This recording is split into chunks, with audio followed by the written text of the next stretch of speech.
Welcome back. It is the calm before the storm in Washington, D.C. today, with the White House preparing for a transition to Trump and the House of Representatives about to elect a House Speaker. We've got the two best reporters in D.C. on the beat, John Hines, our D.C. bureau chief on Capitol Hill, and Daniel Baldwin, the chief White House correspondent for One America News at the White House. John, let's start with you. The halls of Congress are empty today. I think we could probably see tumbleweeds rolling through the Longworth building, but action is about to pick up as members-elect are returning to the Beltway for the pinnacle of power, electing a House Speaker. And for more than 100 years, this had largely been a ceremonial function. People had their families in attendance. You had the flowery bouquets, usually paired with flowery speeches. But I changed that last Congress, forcing 15 rounds of voting. So what should people expect for the vote for the upcoming Speaker? Well, there could be a lot of drama there, Matt. As you well know, the margin of victory for the House Republicans is even less now than it was, when you entered that motion to vacate the former Speaker. So it may be 2 or 3 or 1 seat. We don't know exactly yet. It kind of depends on who shows up, because if there are less Democrats, then you need as many Republicans. But be that as it may, 219. Mr. Massey of Kentucky has already said that he will not support the current Speaker, and so that leaves maybe another 1 person that he could lose. Now, Mr. Trump, of course, came out and offered a very hearty endorsement of Speaker Mike Johnson, and that's very important because there really needs to be a Speaker elected on Friday in order to certify the vote of the President on Monday. Now, it can be done without a Speaker, but it would involve a lot of changes and a lot of drama, and it would probably take a lot of time. And there's a question as to whether or not they could actually make the changes they would need to make in order to hold that vote on January 6th as planned. But it looks like, I think, with that Trump endorsement, with the President-elect working the phones and perhaps trying to persuade some recalcitrant conservatives, members mostly of the Freedom Caucus, but not exclusively, it looks like, I think, that Mr. Johnson may prevail. I spoke to your very good friend, the Tennessee's 2nd District Congressman, Tim Burchett, today, and he predicts a Mike Johnson victory on Friday. So for what that's worth. Let's get that big Trump endorsement that Speaker Johnson earned up on the screen. The president saying, in part, "We are the party of common sense, a primary reason that we won in a landslide, despite large-scale voter fraud taking place in numerous states, including California, where votes are ridiculously still being counted or under review." The future and former president continued, "Speaker Mike Johnson is a good, hard-working, religious man. He will do the right thing, and we will continue to win. Mike has my complete and total endorsement, MAGA, exclamation point, exclamation point, exclamation point." So Daniel, you cover the Trump team as well as anybody. What are you hearing is behind this decision from the former and future president?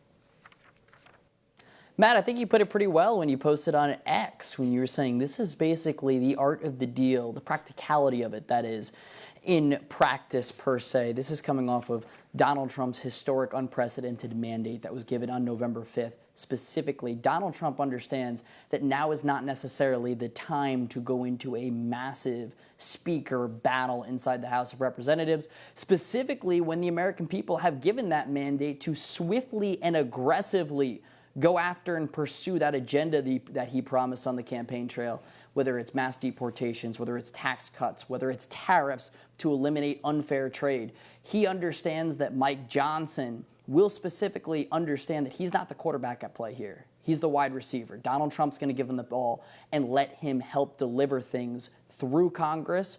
He believes that he will do that ultimately. And the bottom line is now's not necessarily the specific time to get into a long, messy, chaotic, drama-filled battle on the Hill regarding the Speaker.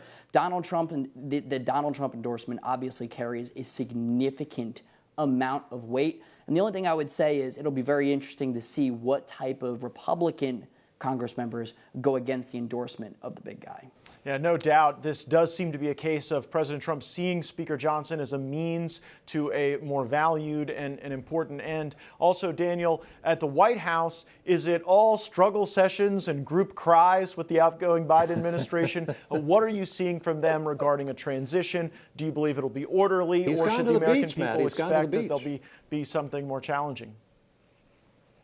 Well, what I will say, Matt, is that obviously there's about 3 weeks left or so. And even though things seem to be very peaceful on the surface, that is, I think what we've seen is that the Biden administration has done everything it can to sort of sabotage or undermine the agenda of the incoming Trump administration. I look no further than, of course, the Ukraine war. On Monday, the Biden administration came out and it announced that it would be sending $2.5 billion in military aid to Ukraine.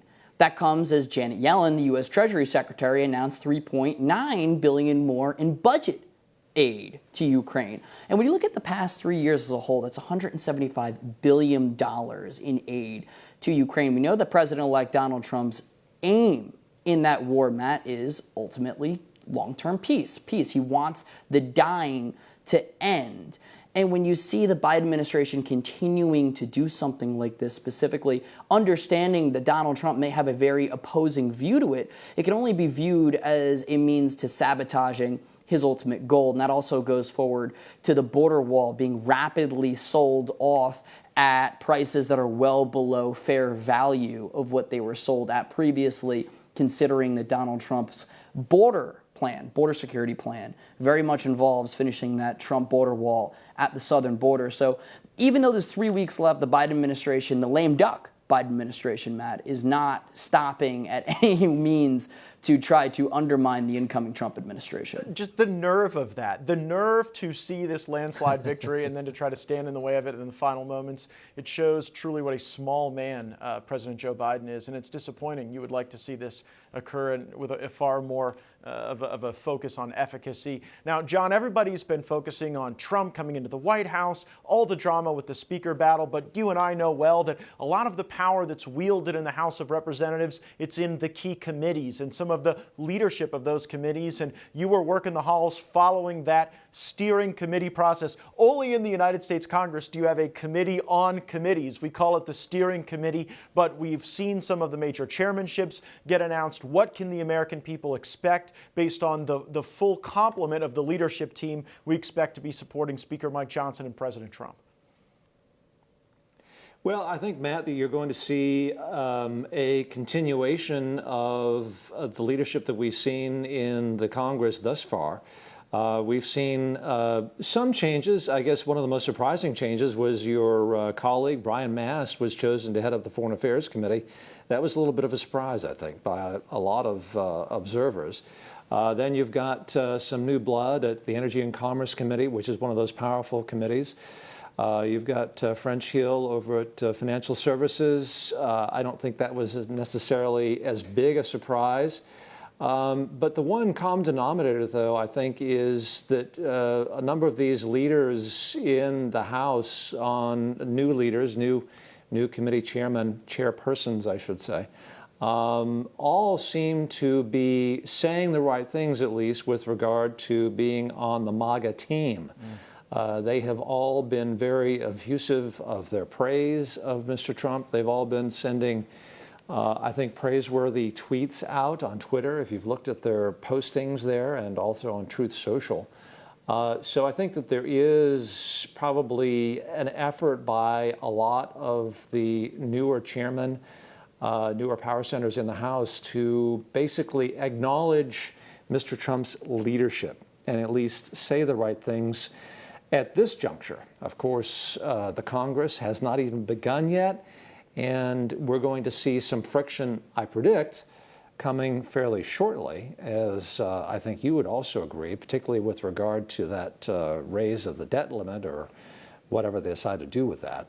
that's going to come Oh, that's pretty quick always too. a hairy So, one. we'll The see. raising of the debt limit is one of the pain points in the Congress. It's something that is considered a must-pass bill, so it brings everybody together. And you know what, John, you make such a good point, because it's significant in the distinction between what 2025 is going to look like and what 2017 looked like. Because I remember back in 2017 when Devin Nunes, the then chair of the Intelligence Committee, just went to tell President Trump that he was being spied on, and he was treated as a heretic by the leadership in the House of Representatives. So back then, the paradigm on Trump was straddle the fence, agree with him on policy, condemn some of his conduct you don't like. Now everyone seems on board, everyone seems laudatory, and hopefully that leads to the results on the border, with the economy, with peace in the world that we've been talking about. Daniel, before I let you go, if you see anyone leaving with classified documents from the White House headed for Joe Biden's Corvette garage, stop them. Do not let them out and go to the Corvette garage